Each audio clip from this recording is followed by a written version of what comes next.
Assalamu alaikum everyone. Bismillah ar-Rahman ar-Rahim. Alhamdulillah Rabbil Alameen. Allahumma salli ala Sayyidina Muhammad wa ala alihi wa sahbihi ajma'in. First, I would thank Professor Mumtaz for his introduction. I'm so grateful for the organizers that they selected me to be here in this place conference to participate. My topic will be about the epistemology of transmission, but before going ahead, I have to simplify and define some technical terms maybe I'll use. Every meaningful compound words can be subject to be true or false, or cannot be subject to be true or false. If the meaningful compound words cannot be subject to be true or false, such as commands, prohibitions, and questions, then we call this in Arabic insha.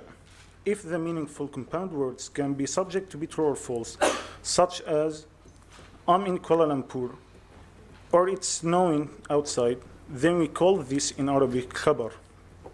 Muslim scholars develop methods of historical criticism to ensure that the religious preservation would always be rationally demonstrable. These methods are generally classified into two categories.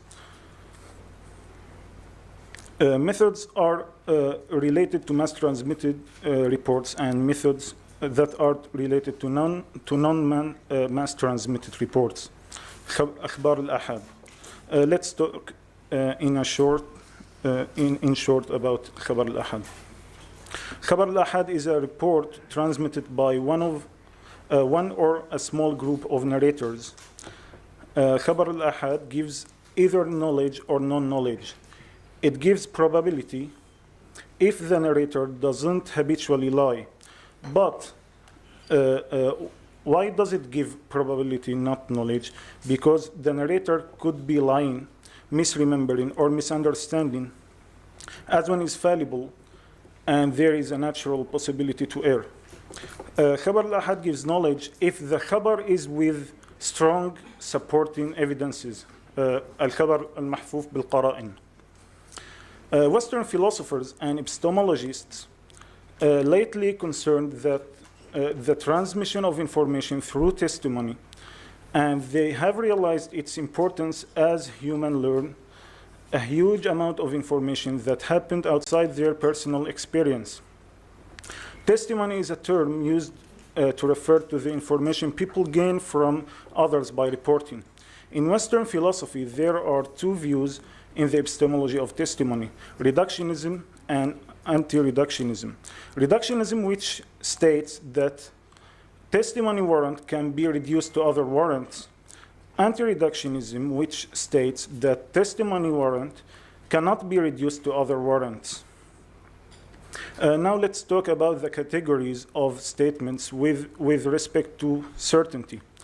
The statements with respect to certainty are divided into three categories.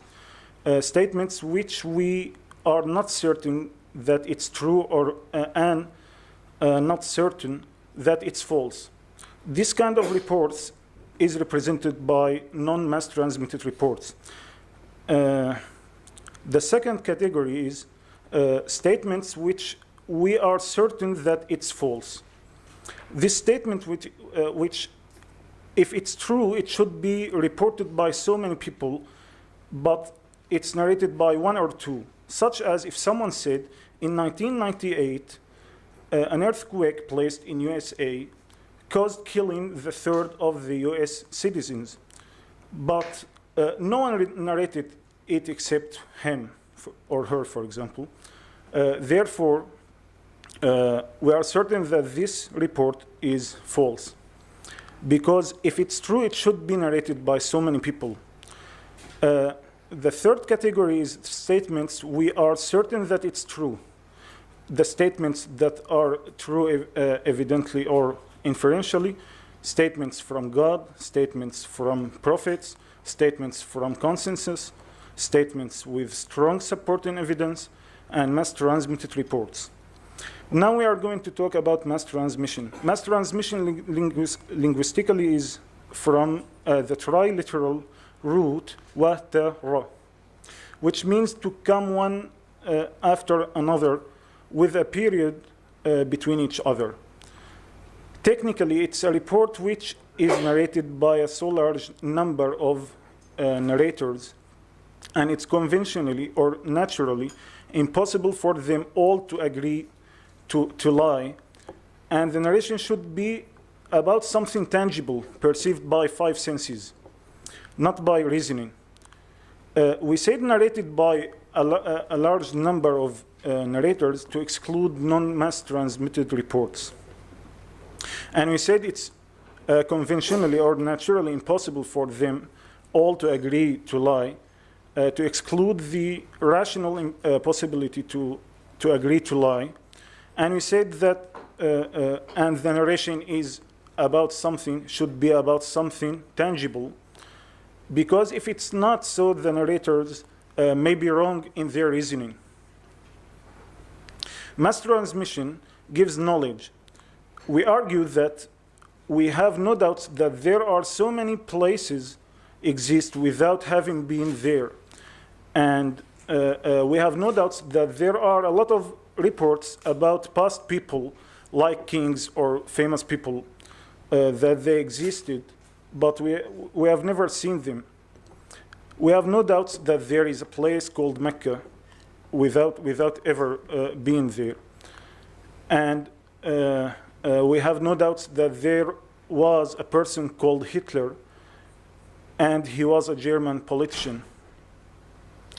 Shramanas, called in Arabic as-Summaniya, and Brahmins, called in Arabic al-Barahima, anciently held that mass transmission doesn't give knowledge but gives probability. And they argued that we often hold things for certain to later on realize that it's not that certain. Likewise, one could say that our belief that mass transmission is certain could change later on. This argument against this would be that this transition from certain to not certain anymore just shows that we initially didn't have knowledge but only a belief, which is different from having certain knowledge. The distinction here must be made between a psychological state to believe and the epistemological statement I know. They held also that the kinds of evident knowledge shouldn't differ, but we find in ourselves that the knowledge of 1 + 1 = 2 more evident than the knowledge of existing of Salah ad-Din al-Ayyubi, for example. This argument isn't applicable as an objection because the various kinds of evident knowledge sometimes differ from one to another by difference of usage, custom, and practice. The third argument, the testimony of each separate individual within a mass transmitted report never gives certainty but only gives probability. Yet, since it's possible for one individual to lie or to forget certain details or to report wrongly, it entails that certain individual reports within a mass transmitted report can be false. However, the way we judge a mass transmission is different from a single report, since the judgment of mass transmission is based on common factor, which can be compared to the rope that is made of individual weak fibers that only have strength as a bundle, i.e. rope. Hume, as an empirical philosopher, denied miracles because he didn't see any supernatural event happens. He wondered how it can be that mass transmission, which by its nature is from the natural realm, allows and judges something that is supernatural. Why cannot we say that mass transmission is violated and the narrators lie, instead of holding that a dead man became alive? It's kind of insufficient reason, he claimed. We counter-argue that A mass transmitted report concerning the occurrence of a miracle report is either true or false. If the report is considered true, then we have reached our aim, which is establishing the truth of the miracle's occurrence.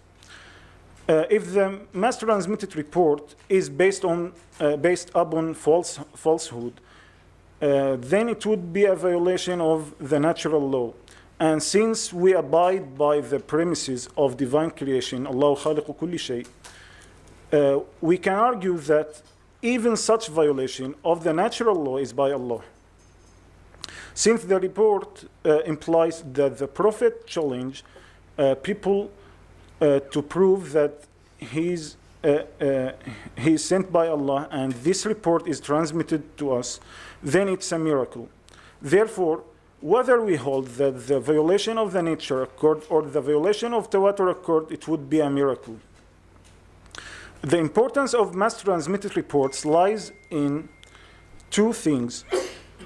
The first one is religious, and the second one is non-religious. As for the religious importance, proving every religion's veracity requires arguing for the existence of God, his attributes, sending prophets by God, and transmitting the religion without distortion to the present day. So mass transmission is one of the pillars that is needed to prove the truth of a religion. Imam Zarkashi stated in البحر المحيط: اعلم أن أساس النبوات والشرائع يتعلق بأحكام الأخبار وما هذا شأنه فحقيق الاهتمام به لما يؤمل لمعرفته من صلاح الدين والدنيا. Know that the foundation of the prophethood and divine legislations is established upon the criteria of the veracity of reports, and everything of such gravity should be taken care of because it leads to goodness in religion, which is Islam, and the world. As for the non-religious importance, we learn by testimony a huge amount of information that happened outside of our personal experience. By testimony, as we cannot experience everything in the world personally. Otherwise, everyone's age will expire before experiencing everything in the world. For example, we hear from a large number of biologists that the number of chromosomes that human has is 46. And I think most of us didn't experience this, although we take it as a fact. Thank you so much for listening.